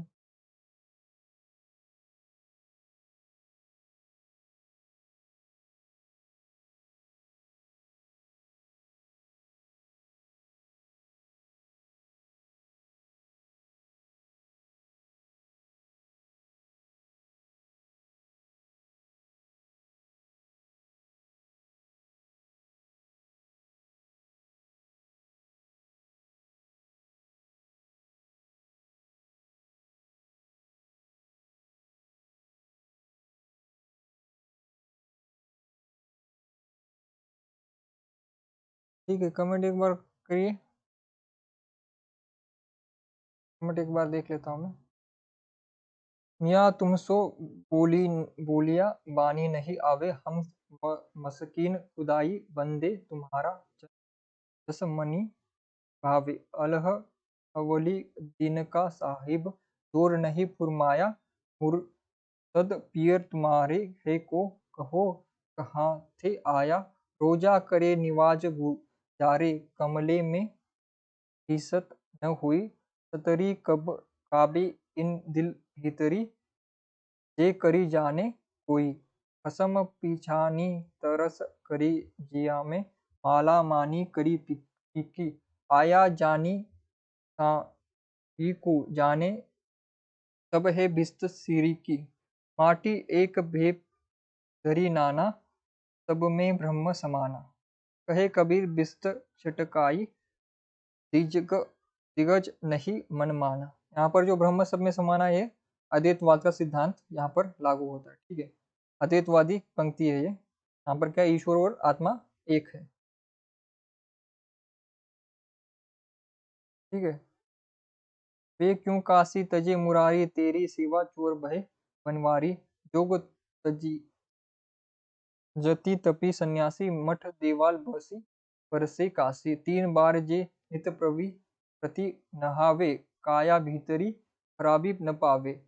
देवल देवल फेरी देही, नाव निरंजन कहू न लेही।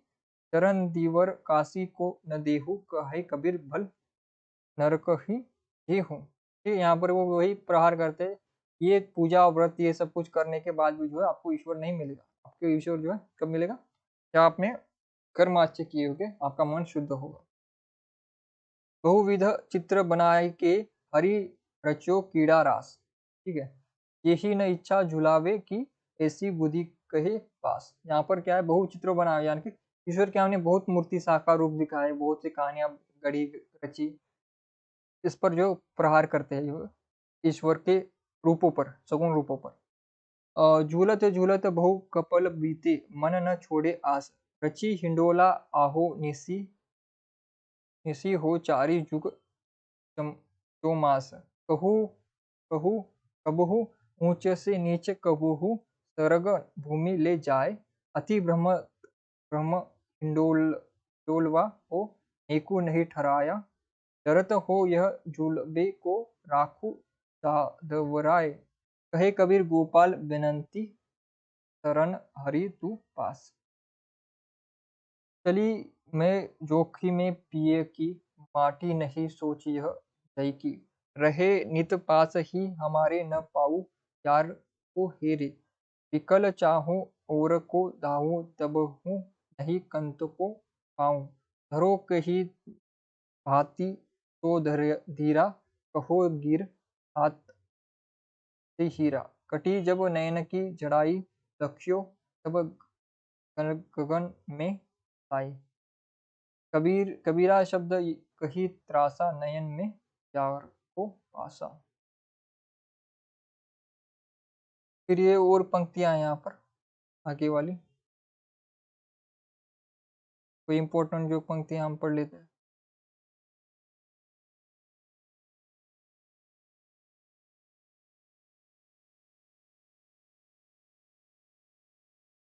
यहाँ पर दुल्हन तो ही पिया के घर जाना।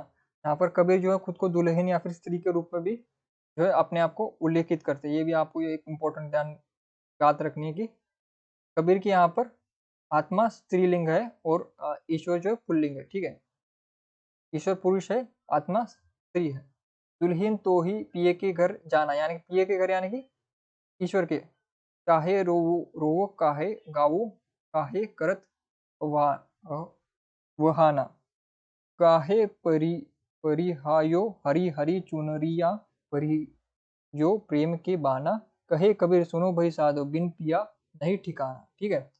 तो दुल्हन को पियो को कर जाना है कि दुल्हन यानी कि आत्मा को वो कहते हैं, इंसान को वो कहते हैं कि आपको अंत में ईश्वर के पास जाना है, यहाँ पर रोने धोने से क्या फायदा है, ठीक है। मृत्यु निश्चित है और मृत्यु के बाद ही मोक्ष है, ये बात जो है यहाँ पर कबीर कहते हैं। सूतल रहोलु में निंद भरी यह देहले जगाया, ये पंक्ति छोड़िए, अब इम्पोर्टेंट कोई देख लेते हैं।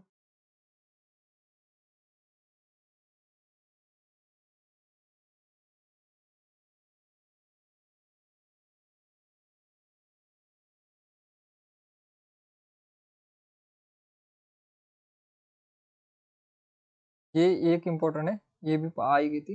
पीछे लागा जाई था लोक देव के साथी, आगे थे सदगुरु मिला दीपक दिया हाथी, ये प्रश्न नेट में आया था। दीपक दिया तेल भरी बाती दी अघट, पूरा किया विसा होना बहुरी आवे हट, कबीर गुरु गरवा मिलिया रली गया आटे लून, जाति पाति कुल सब मिटे नव घरे घरेगे कौन, सदगुरु हम सुरिझी करी एक कहाय प्रसंग, बरसिया बादल प्रेम का भेजी गया सब अंग, ठीक है। ये प्रश्न शायद 2019 के नेट के परीक्षा में भी आया था, फर्स्ट शिफ्ट में। वहां पर पूछा गया था कि गुरु ने क्या किया था, कि दिया हाथ में देकर संसार में भटकने के लिए छोड़ दिया था, दिया हाथ देकर मार्गदर्शन किया था, इस प्रकार से। तो यहाँ पर क्या है, पीछे लागा जाई था लोक देव के साथी, तो जो संसार का जो मोह है, संसार के लोग जो है, जो कुरीतियां इस सब में थे, वो उनके पीछे लगे थे, लेकिन उनको जो ज्ञान का मार्ग, सत्य का मार्ग किसने दिया, गुरु ने।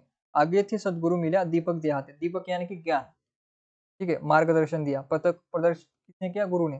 लेकिन दुनिया का जो दुनिया धंधा जो है वो मोह में डाल रही थी, कुरीतियों में डाल रही थी, लेकिन मार्ग गुरु ने दे दिया, इसका यही अर्थ है, ये पूछा गया था।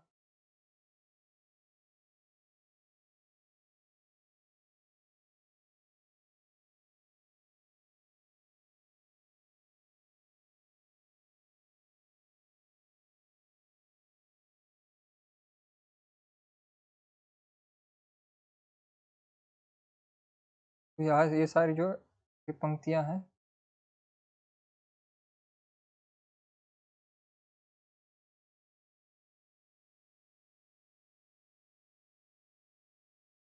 यहाँ पर भी एक इम्पोर्टेंट है, कबीरा प्याला प्रेम का अंतर दिया लगाए, रोम रोम से रमी रया और अमल क्या ख्याए, कबीर हम गुरु रस पिया बाकी रही न चकाए, चाक पाका कलश कुम्हार का बहुरी न चढ़सी चाक, राता माता नाम का किया प्रेम अघाय, माता वाला दीदार का मांगे मुक्ति बतलाए।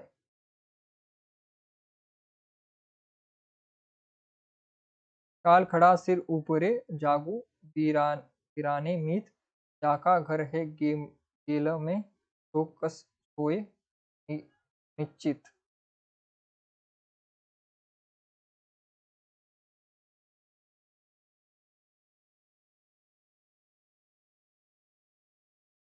आखिरी हम पढ़ लेते हैं, आखिरी पंक्ति जो हम पढ़ लेते हैं, एक बार कमेंट कीजिए। आखिरी, इसके बाद जो है क्लास समाप्त हो जाएगी, ठीक है। कबीर तो आपको समझ आ गए होंगे, कबीर तो जनमानस में है।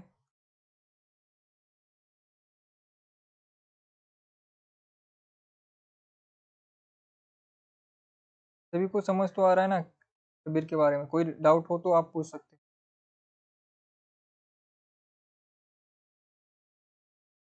किसी को कोई डाउट हो तो पूछ सकते हैं।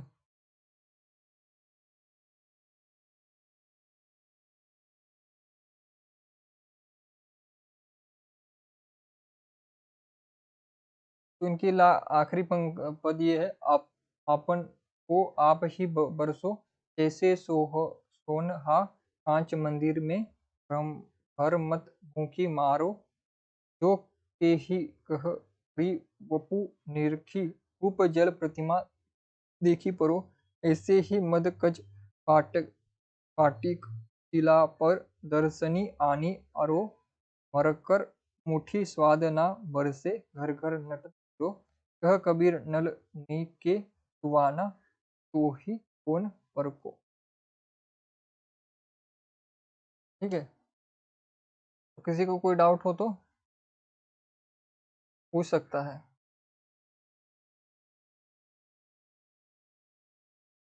तो यहाँ पर हमारा कबीर जो है समाप्त हो गया। कल जो है हम जायसी को पढ़ेंगे। ज्ञानाश्रय के प्रेम मार्गी कवि है जायसी।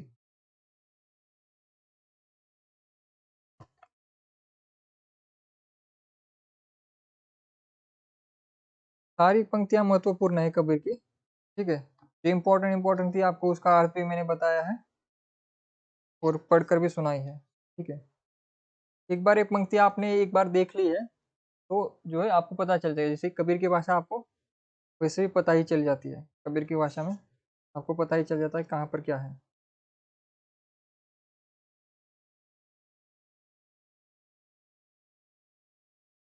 ठीक है, जो ज्यादा प्रसिद्ध है, जैसे साधो देखो जग बोराना, ये वाली पंक्तियां, या फिर जस काशी तस मसर होगर वाली, जो जाति ना पूछो साधु की पूछ दो जो ज्ञान, मेरा तेरा मनवा कैसे एक हुई रे, दुल्हीन अंगिया काहे न धुआई, मोरी चुनरी में परिगो दाग पिया, ये वाली जो है लाइनें हैं पद है, वो सारे इंपॉर्टेंट है।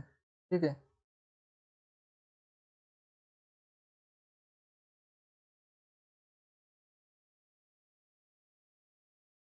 ठीक है, इसमें जो भी कबीर का हजारी प्रसाद द्विवेदी ने संपादन किया है वो भी जो है एक बार आपको पढ़ना है।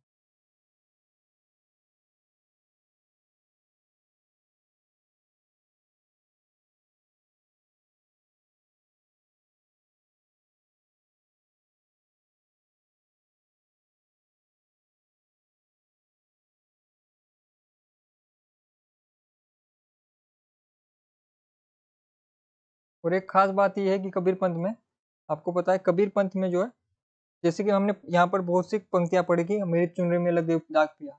ठीक है, यहाँ पर आत्मा क्या है, स्त्रीलिंग है, ईश्वर क्या है, पुल्लिंग है, यानी कि पुरुष है। और जब आत्मा और परमात्मा का मिलन होता है वहां पर मुक्ति है, वहां पर मोक्ष की बात जो है कबीर पंथ मानती है। इसलिए कबीर पंथ के जो भी अनुयायी है उनकी मृत्यु होने पर जो है शोक नहीं मनाया जाता, ये बात आपको याद रखनी है। कबीर पंथ में जो मृत्यु होती है उसके बाद शोक नहीं मनाया जाता। ठीक है, क्यों?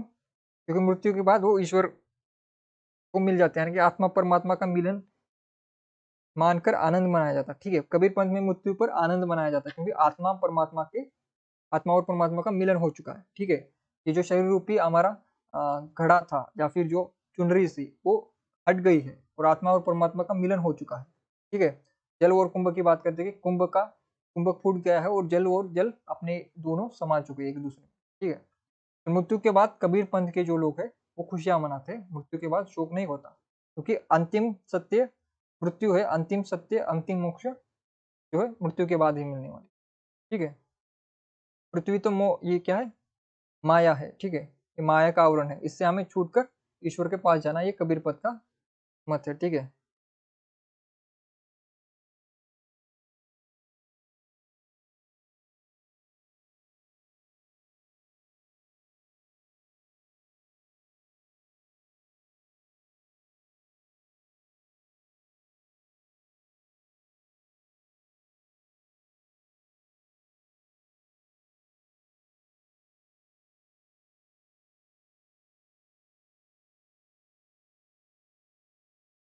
और वो मायके मैंने बताया मायका कहाँ पर है हमारा, परमात्मा, यानी कि ईश्वर वीर को ईश्वर का घर मायका है और पृथ्वी जो है ससुराल है हमारा।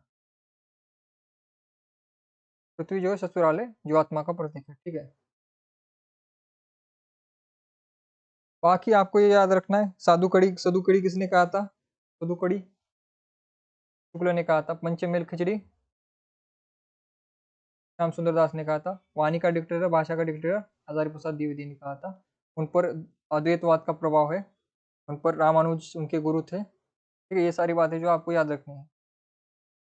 तो आज की क्लास जो है यहीं समाप्त करते हैं। ठीक है, कल हम जायसी को पढ़ेंगे।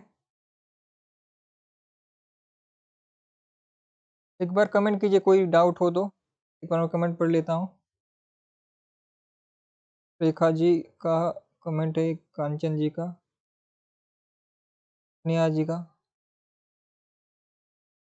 जी एनटीए तो कुछ भी अभी एनटीए जो है छोटे छोटे प्रश्न पूछ रहा है, छोटे जो ज़्यादा इम्पोर्टेंट है, जो छोटे ये है आलोचक है, उनके बारे में भी मैंने बताया। राम कुमार वर्मा के बारे में भी जो है बताया कि उन्होंने जो है अलग मत जो रखा है, और उनकी दूसरी पत्नी, ये सारी बातें जो है हमने आपको बताई है। ठीक है, तो जो अलग बातें हैं जो कि पढ़ाई नहीं जाती, वो भी जो है आपको पढ़ाया गया है। तो इतना ही जो है क्लास में जितना पढ़ा है उतना ही आपके लिए सफिशिएंट है, और इससे ज़्यादा आप पढ़ना चाहे तो आप हजारी प्रसाद द्विवेदी की किताब पढ़ सकते हैं। ठीक है, उसमें अवधूत ये सारी बातें जो है लिखी गई है, परमात्मा आत्मा के बारे में विस्तृत से बात की गई है। वो किताब भी आप खरीद कर पढ़ सकते हैं। ठीक है, तो आज की क्लास यहीं पर समाप्त होती है। अ,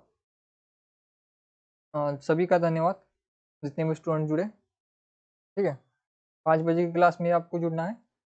सभी का धन्यवाद।